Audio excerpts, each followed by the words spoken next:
Even said a word, some of you may have already decided who I am. For example, I was looking at one of the audience members up in the front, and what I noticed about him was how his frontalis, his corrugator supercilii, his levator labii superioris were contorting his face in such a manner that it expressed puzzlement. Now, those fancy Latin words that just came out of my mouth, those words refer to some of the skeletal muscles in your face. And no, I did not look them up before I came on stage. FYI, one of the courses that I teach at my college is human anatomy and physiology. And that, my beautiful Homo sapiens, is the power, but also the burden of presence. Needless to say, I'm an above average sized black man, the proud descendant of human cargo that was brought over to what will eventually become the United States of America. But I am also a professor, and in many of the spaces that I walk into, I am seen long before I'm heard. And often, I'm misunderstood long before I'm ever known. Let me give you a scenario. Myself and 3 colleagues were attending a conference together. So, here's the lineup. 1 American Negro male. Moi. 1 American Taiwanese female and 2 American Caucasians. 1 male, 1 female. The 4 of us were walking together. We're all roughly around the same age. We're all casually dressed. But most importantly, all 4 of us are wearing our badges that were given to us at the registration desk. As we approached the entrance to the auditorium of the convention center, there was a staff member there whose job, I can only assume, is to make sure that only registered attendees entered the auditorium. Now, this next part, I couldn't make up this crap even if I tried. She literally holds out her hand to stop me. She then proceeds to take my badge while it's still around my neck and hold it close to her eyes. I guess she needed to see if it was real somehow. Now, mind you, she did not do this with my colleagues. After ascertaining that my badge was valid, she told me that I can go into the auditorium. Once I got inside the auditorium, I took a moment to look back to see if she did this very same thing with other would-be attendees. Spoiler alert, she did not. So, how did this make me feel? The answer to that question is a multitude of adjectives. Annoyed, defensive, dismissive, angry, but also, ironically, glad. Now you may be wondering how such an experience could evoke an emotion of gladness. I will give you 3 reasons. Reason number 1, resilience. Many people are able to build resilience in the face of adversity. In those moments, they can focus on their strength and effort to overcome challenges, and this can foster a sense of pride and empowerment. Reason 2, personal growth. Reflecting back on the experience and seeking personal growth can help you find meaning in your struggle. And this can foster a sense of accomplishment and hope for the future. Reason 3, activism and advocacy. Those hurt feelings that you may be experiencing, you can channel those feelings into activism and advocacy, which can give you a sense of purpose. Working towards change can be both empowering and fulfilling. So even though that staff member probably did not intend to do so, her actions actually added another piece to me becoming a better person. Today, I want to talk to you all about what it means to be seen, misseen, and sometimes unseen. I want to explore how stereotypes, presence, and perception, how those things affect connection, not just for me, but for so many students who show up in spaces not built with them in mind. And most importantly, I want to talk about how we can reclaim our presence in those spaces where we've been told we do not belong. Now, before I get into stereotypes about black men, I just want to take a slight detour and talk about this ideology of racial colorblindness. So, racial colorblindness is a belief that a person's race or ethnicity shouldn't impact their legal and social treatment in society. Although well-intentioned, it can actually be offensive for several reasons. For example, as human beings, we're biologically wired to notice physical differences, including race.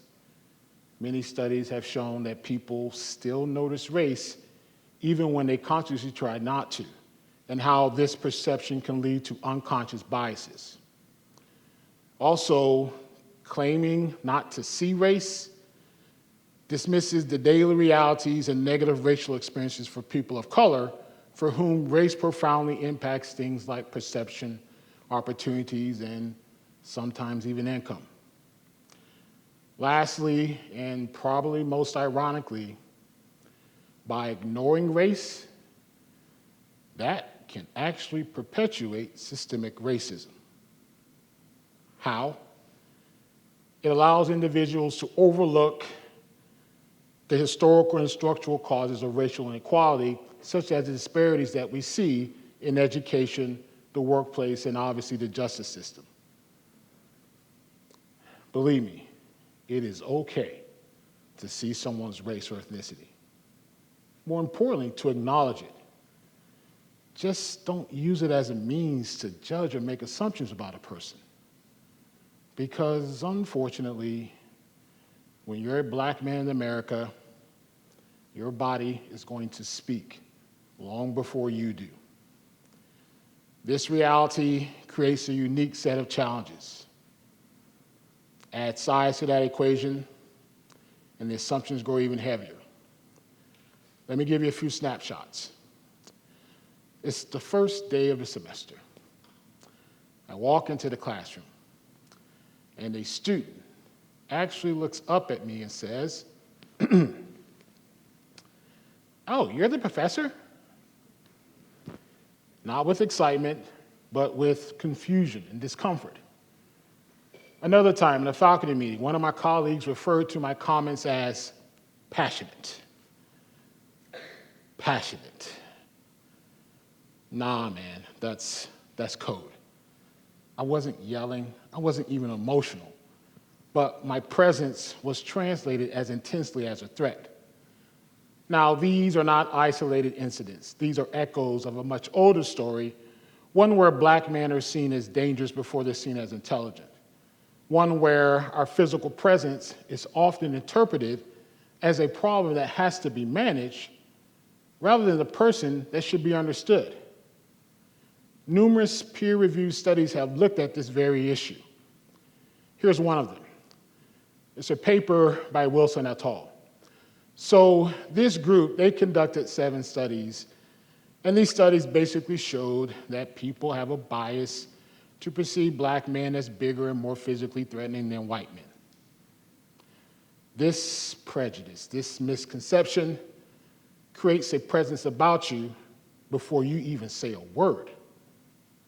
This complex interplay between reality and perception, it not only shapes how others see us, but also how we navigate our own identities.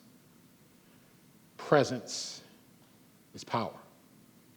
But that power becomes complicated when it's filtered through a lens of fear or ignorance. I have these days where I feel myself shrinking. Not physically, obviously, but in tone, expression, and posture. I smile more to avoid being labeled unapproachable. When speaking to students, I carefully choose the words that I say and how I say them, because projecting anger can hinder effective communication, even if you're just trying to offer advice or constructive criticism. Sometimes, to manage how I'm being seen, I feel like there is a smiley face mask and it's stapled to my face. I use the word stapled here intentionally. The mask, it projects easiness and contentment to the person looking at it.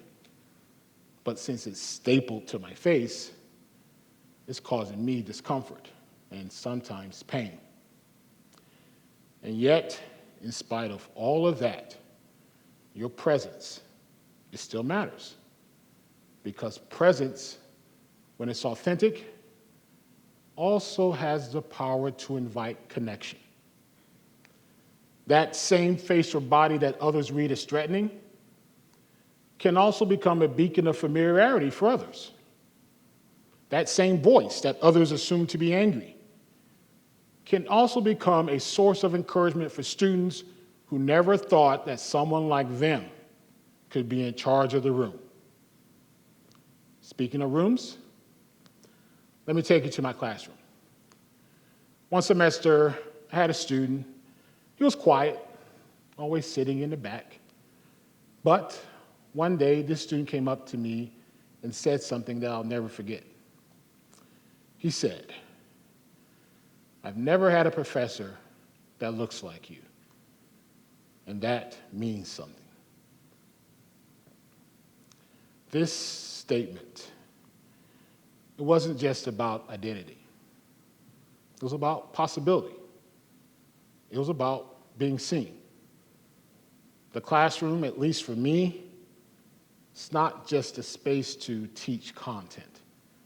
It's also a space to rewrite stories, to challenge that quiet yet dangerous assumption that intellect looks a certain way, that credibility sounds a certain way, that excellence lives in certain bodies and not in others.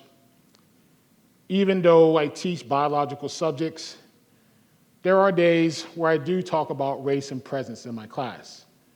I talk about how our perception of authority is shaped by history and media and memory. Now, it can make some people uncomfortable, but that's okay, because discomfort is where growth begins.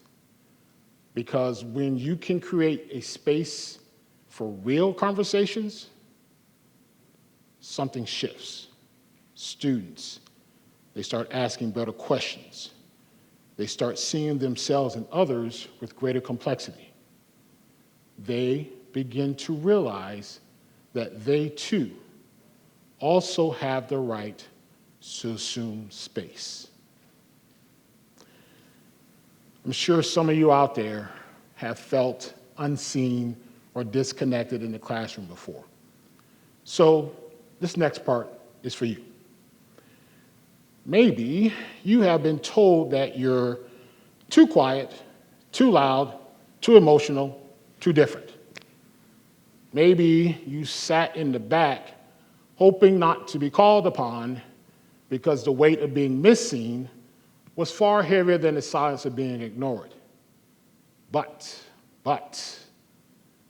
let me tell you something.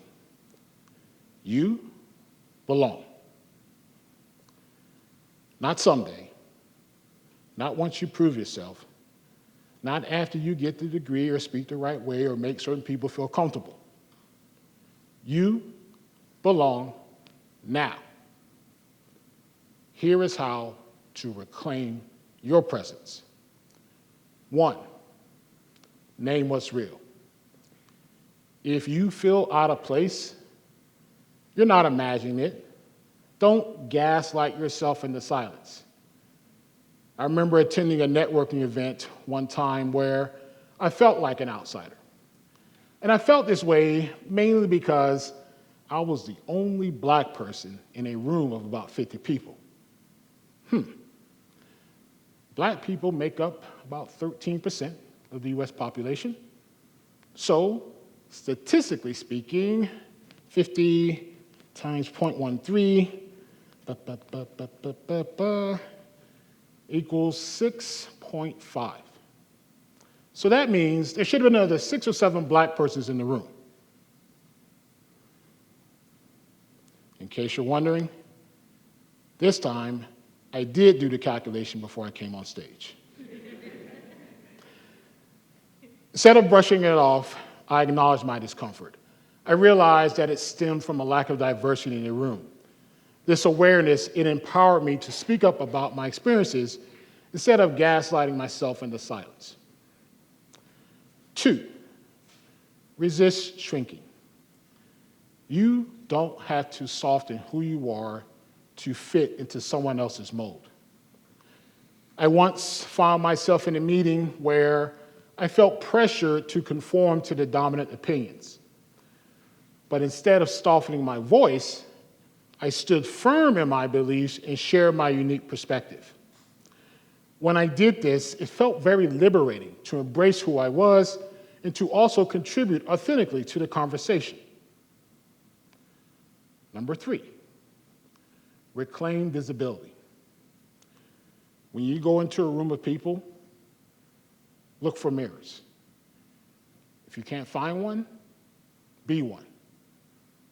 I've experienced moments where I felt invisible, like when I was the only person of my background in a group project. But instead of retreating, I took the initiative to lead the discussion and highlight the value of diverse perspectives.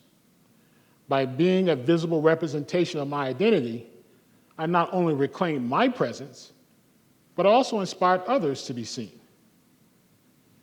You do not need permission to take up space. And if the world does not offer you a seat, bring a folding chair. Better yet, bring a table and make room for others. Let's go back to the beginning. When I first stepped on the stage, some of you probably saw a stereotype. Some of you probably saw a story that you've seen 100 times on TV before. Shoot. Some of you may have even seen a threat. By now, I truly hope that you see something else. Not just a black man, not just a professor, but a full human being that's living, thinking, teaching, and loving in a body that's often misread. Presence, when it's rooted in truth, can disrupt stereotypes, but it can also invite connection. Let's stop asking others to shrink for our comfort. Instead, let's start expanding the space for everyone to stand fully in their truth. Because the future of education, the future of leadership, the future of justice depends on all of us being seen. Thank you for your time. Take care.